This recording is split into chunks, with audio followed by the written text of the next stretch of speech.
Know how you prepare for a golf tournament? Well, I hit balls maybe 20 minutes, putt a little bit, smoke 4 or 5 cigarettes, drink 3 Diet Cokes, and go to the first tee. Some days I won't even go to the range. This is going to be a tough one today. Monday, June 24th.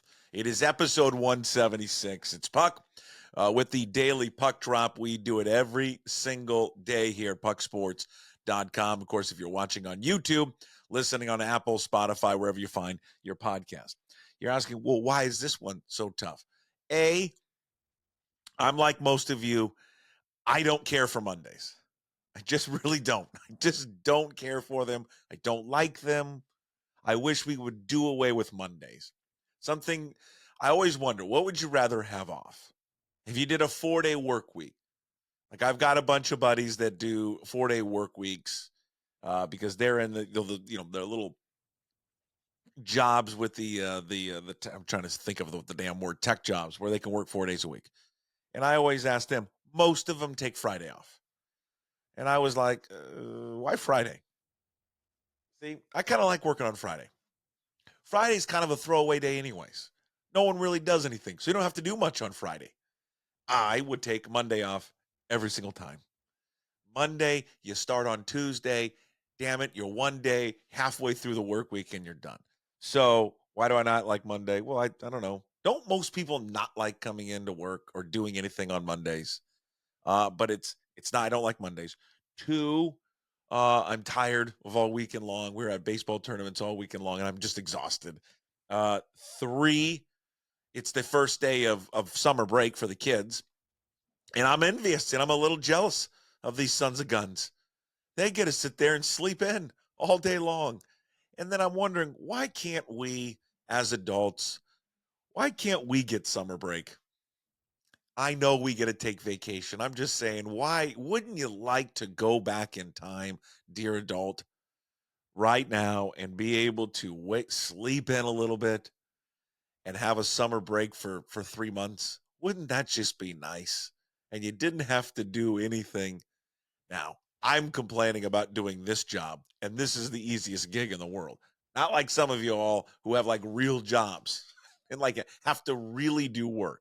So I understand it's pretty rich of me to complaining about doing work. But whatever you do, everybody complains a little bit about what they do for work. Certainly more than others. So I'm gonna keep it all in perspective. I understand what I do, and I get it. But yeah, I just don't like Mondays. And again, I get very jealous and envious right now of my kids who get to sleep in and not do anything. The one thing I did like about Monday, waking up today, and them not having school, no lunches needed to be made, no yelling at them to get ready for school, especially my son who sleeps in all the time and then is pretty much constantly late to school because he can't get out of the house in time and get on his bike and ride to school. So none of that. That's it. That's going to be good. Now, how long does the honeymoon last before you get tired of your kids? Yeah, I don't know. You'll get pretty close. I'll guarantee you that. On Hey What the Puck, we'll recap our baseball tournament weekend. I mean, for some of you who have never been into this, we're just doing like our all-star game prep for our little league team. And being pretty still having gone through a year of this like club baseball stuff, been in it. So I know what to expect. At what point though, hey parent, or if you're a coach out there, do you go check birth certificates of kids? I'm going to bring that up later on Hey What the Puck, because there were a couple teams that I honestly wanted to go up and be like, can we see those things? Huge. I mean, just massive kids. God almighty. But here's to I'm going to cheers to you. If you're listening, you can't see it. I'm cheersing to you as the summer break will start. Parents, you made it through. You made it through a school year, and now you could enjoy your kids being at home and annoying you here for the next few months. Let's get to the Mariners. Do you want to talk about the Mariners? Oh, my Lord.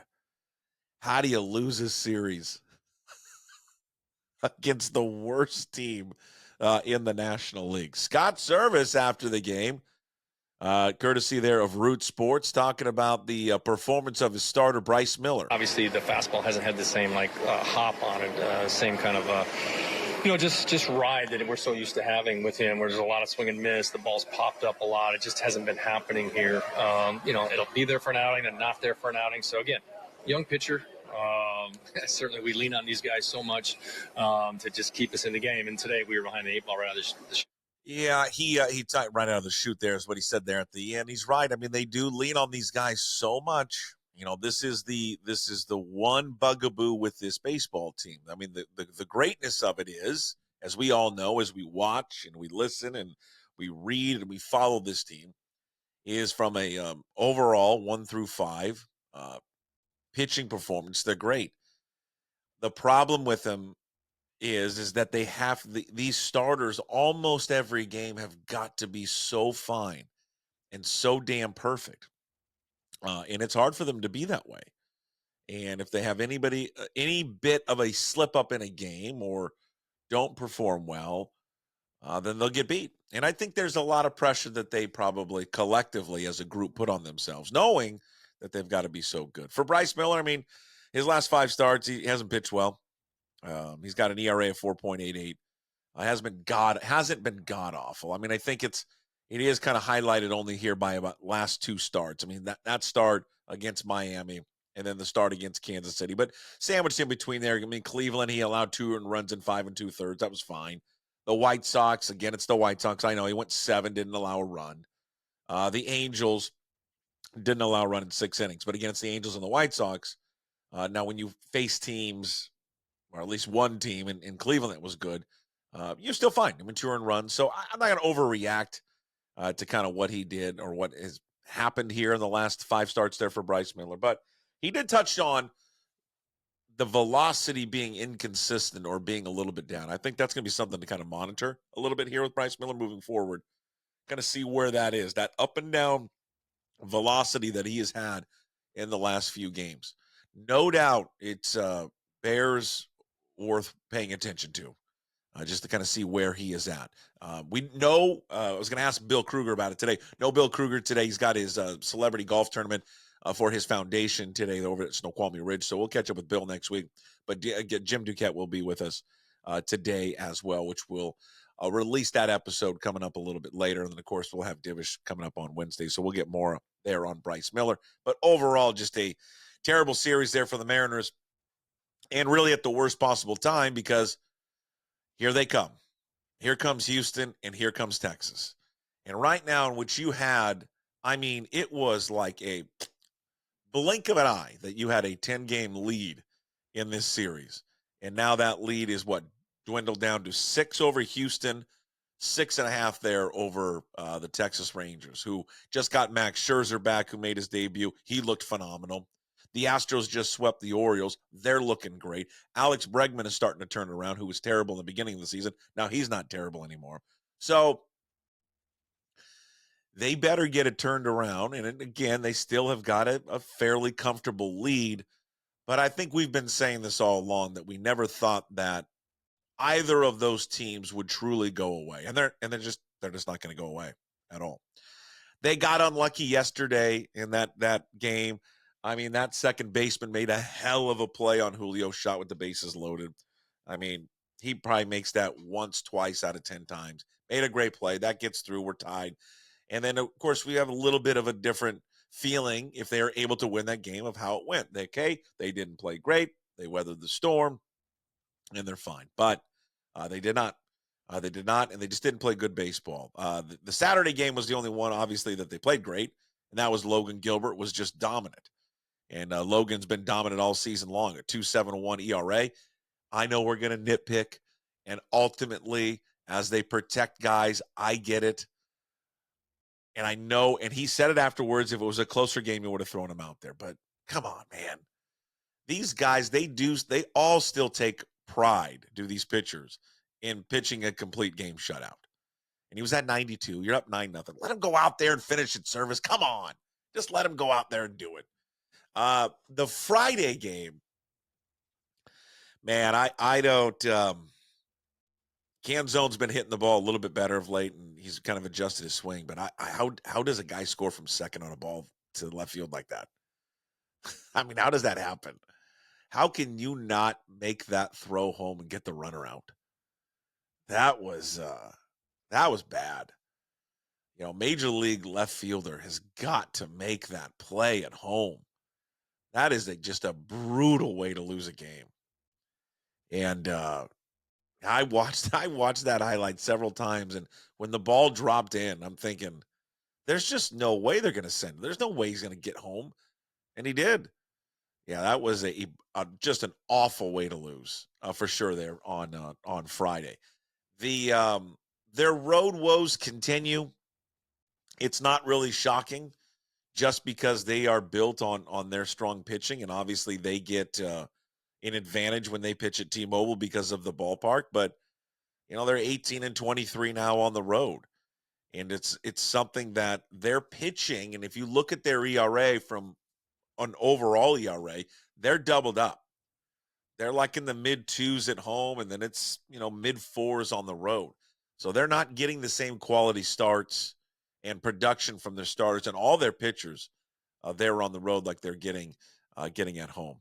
And just another quick thing on the game yesterday. It's just another example, and maybe the Mariners aren't alone in this one, but where a rookie pitcher making his major league debut, just shuts you down. The Kyle Tyler guy, they couldn't do anything against the guy for 4 innings. So just a real disappointing series against the Marlins. Not all is lost. What was lost, though, is our bet M's under Summer.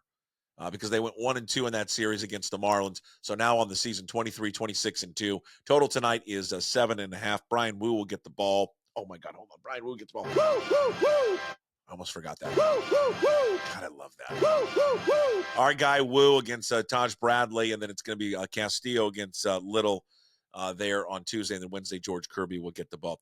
Jorge Polanco expected to be activated today for the Mariners, and it's expected that Tyler Locklear will be sent down. I'll say this. I really like what Ryan Bliss has brought to this baseball team. He had a good series against the Marlins, and he's been good. He has been good with the bat. He's fast. He gives them speed on the bases. His defense has been better than I think what was billed. Now, that's a credit certainly a credit to Bliss, a credit there to Perry Hill working with him. It seems like every time they bring one of these guys up and Perry Hill gets to sit with him for a few minutes, turns them into very good infielders. Because I think Locklear has handled himself quite well, and so has Ryan Bliss. So I still want to see Ryan Bliss play a little bit. And I think Ryan Bliss deserves to play. And I would say this. And Polanco's going to get his job back. We all know that. But, I don't think you could just roll him out there for this long period of time without producing, because Polanco has not produced. And at some point, if he doesn't produce, you got to start looking at playing Ryan Bliss a little bit more. We mentioned how here comes Houston and here comes Texas. Astros 6 games back, Rangers 6.5 back. Houston just looked, fantastic against Baltimore over the weekend as they swept them. And Alex Bregman is starting to turn it around. First 2 months of the season for Houston, with all their injuries that they've had with their starting pitching, they weren't getting production from Bregman, who has been rock solid for them for years. But in those the first 2 months of the year, he was hitting 219. He was 280 on base, and he was OPS was 652 in June. So since June, he's at 364, and he's got an OPS of 956. They scored 27 runs in that series. They're 8-3 in their last 11 games. They've got 2 against Colorado and then 3 at the Mets. And again, championship DNA for Houston. They're built on winning championships, and they're just not going to go away. And based on the injuries that they've had with their starters, that front office, as they look and go, 6 games is nothing, they are going to be uber aggressive at the deadline. And I think for that matter, so is Texas. And that's what Jerry Dipoto is going to be dealing with right now. And Hollander and this ownership group is, you are not only trying to win the division, you are now competing with those 2 teams for the services of other players. You can't let Houston or Texas, go behind your back, find a player that maybe you desire and grab him before you do. The time would be now for this organization with a bat and also a bullpen arm to go out and get him fast. It was a great sign, and it was a great workout or live BP there for Gregory Santos in Miami. He looked sharp, other than a coach hitting him in the face with a baseball. That was great. But Santos looked great. I think it was Bliss and Locklear who were in there in the live BP and said he just was nasty. Just nasty, nasty stuff. So it'd be cool to see Santos come back. But again, Houston's coming. Texas is coming. They just swept the Royals. Their pitching staff just allowed 2 runs in that 3-game series to that offense. Now it gets tougher for them here in the next 7 because they got 3 against Milwaukee and 4 at Baltimore. Their third baseman, Josh Young, who hasn't, Josh Jung, sorry, who hasn't played since the first 4 or 5 games of the season. He's going to take live BP on Tuesday. He's been out with the fractured wrist, so they're going to start getting healthier. Scherzer came back. Again, just like Houston, they won it last year. Championship DNA there for the Rangers. So the M's have got to get it going. And again, it's just it's the offense. That's where it's got to get turned around. No doubt it's time for Josh Rojas to go back to the leadoff spot. It's time. Given it enough games there for J.P. Crawford, and it was a good decision and the right decision to give him the leadoff spot back because he's the team leader, heartbeat guy on the squad. But it's over now, and they need to make the switch ASAP. He's hitting .210. He's got an on-base percentage of .301. It's 54 games. It's a large enough sample size. His OPS in the leadoff spot is .663. Josh Rojas, I know it was a small sample size, but let's see more of it. When Rojas was hitting the leadoff spot, he hit .292. His on-base was .363 and his .807 OPS. So they've got to go back to Rojas hitting leadoff and put Crawford at the 9th spot. But it's just not working out. And he's had enough time to try and get going, and he just hasn't. And Josh Rojas consistently this year has been, you can make an argument, he's been your best bat consistently all year long. So I'd like to see Rojas back up there. Just wondering if Scott Service will pull the trigger on that one because he's healthy now, and the reaction from Crawford and maybe others in that clubhouse will be interesting to watch if he were to do that. And I don't think it's an easy decision for Scott Service because of his stature inside the clubhouse, because of what he means to the team from a leadership standpoint. I do think Service has got to manage it, even though I think it's the right decision to move him out of the leadoff spot.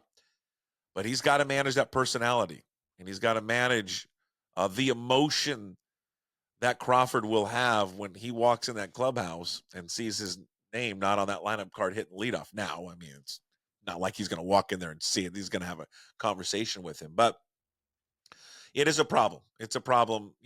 He's not getting on base, and a leadoff guy needs to get on base. The other thing that's hard to watch right now, and it stinks because everyone in this town loves Mitch Haniger. Loves him. He's great. When he penned the letter a few years ago in The Athletic, and no one wants to win more than Mitch Haniger. No one works harder than Mitch Haniger.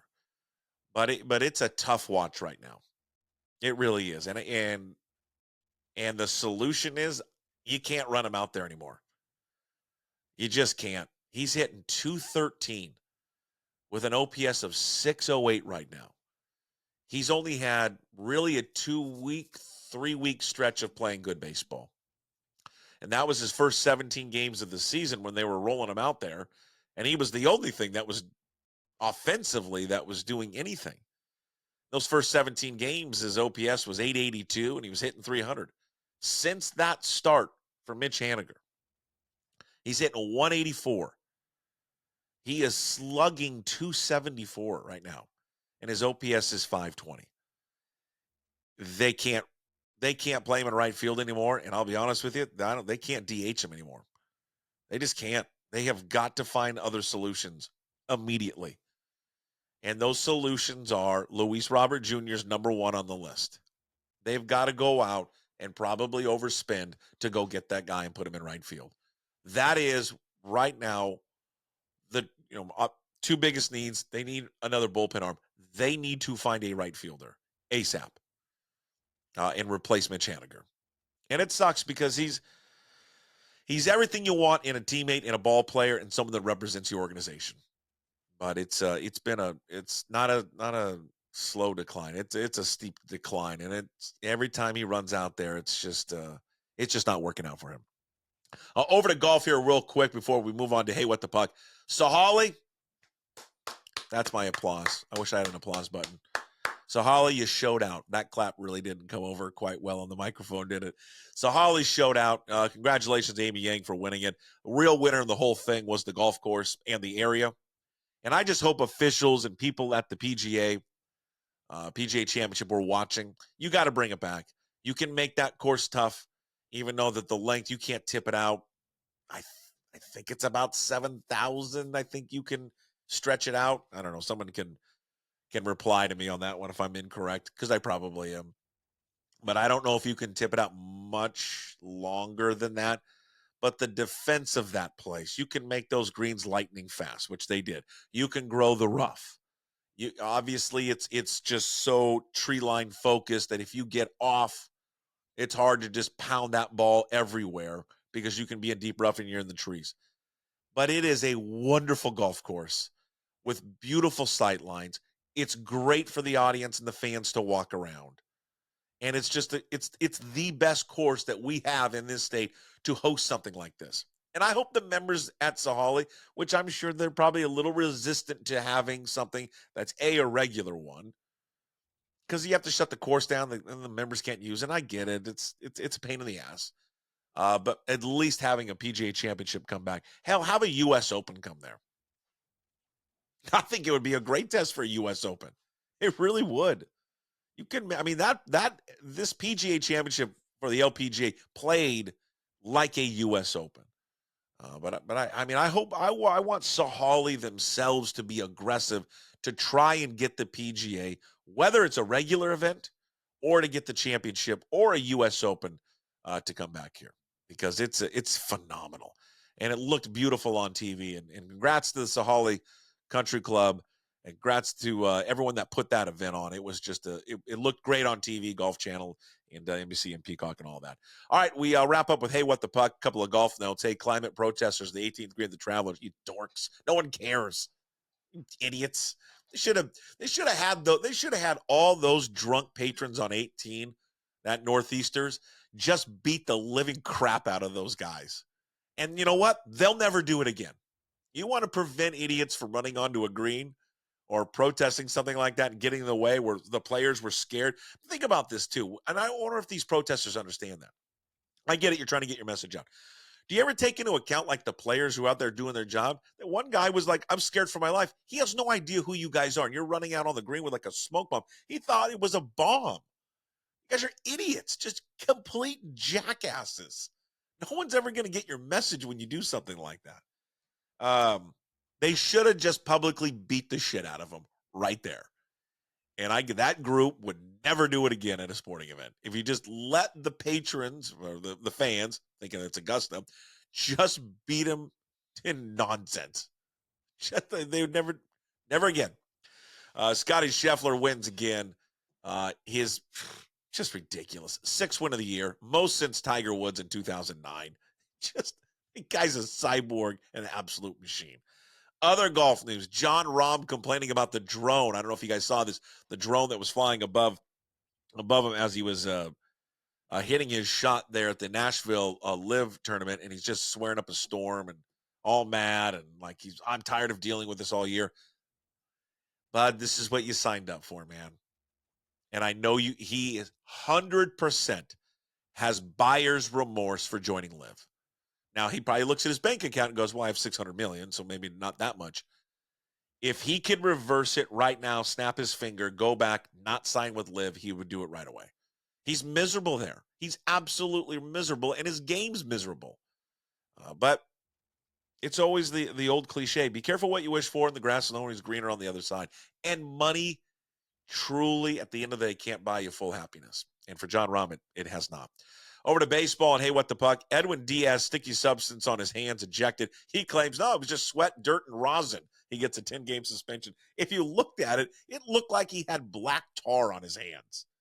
That's what it looked like. And the umpire was just was testing it and just came away saying, there's just no way this is rosin. These guys do this every single game, multiple times every single game. They know the difference between sweat and rosin and then whatever Edwin Diaz had on his hand, which looked like he just covered his hand in rubber cement or something. He is the third player for the Mets, third pitcher in the last 15 months to be ejected for this. You want to know why he's guilty? Just listen to his manager after the game, Carlos Mendoza, who said, quote, they never put up a fight, by the way, he or Diaz. But Mendoza said, quote, we've got to do a better job. The rules are the rules. It's a teaching moment. He just admitted, hey, man, if you're going to cheat, let's just be careful of how we cheat. All right? So Diaz obviously was cheating, and he got caught for it. We'll talk to Jim Duquette about that coming up later today there on the program. Finally, Edmonton Oilers looking for history. They were down 3-0. Now they force a Game 7, which is tonight. They can win Canada's first cup since 1993. The Montreal Canadiens did it. 5 o'clock tonight. I assume most people are pulling for the Oilers. I don't know the stance up there in Canada, how they feel about Edmonton. But I'll just say this. As a novice hockey fan, don't pay attention to a lot of it. I mean, I don't care as much as like others that care about the sport. I'm pulling for Edmonton. I don't need to see Florida Panthers win it. I'd like to see a country that invented the sport that means so much to them. I would like to see a Canadian team win. So I am rooting for the Oilers. I'm also rooting for the Oilers so I can see that woman flash the TV again. Selfish reasons for me. All right, that's it for Hey, What the Puck. Episode 176 in the books here on a Monday, June 24th. Reminder coming up later on the program, pucksports.com. You can watch it on YouTube. And of course, available on all of your podcasts, Apple, Spotify, wherever you find your podcast. Please like, rate, subscribe, leave comments. It all helps. Please, please, please. No Bill Kruger today. He's off for his golf tournament, but we will talk to Jim Duquette, MLB Network Radio, Sirius XM, coming up a little bit later. All brought to you by Flat Stick Pub. We'll talk to you tomorrow. As always, we promise to be better. No shirt, no shoes, no ties. Would anybody like to smoke some pot? Yeah. I was born to love you. I was born to lick your face. I was born to rub you. But you were born to rub me first. What do you need my address for? We'd like to send out a mailer. Mother of mercy, I don't speak Japanese!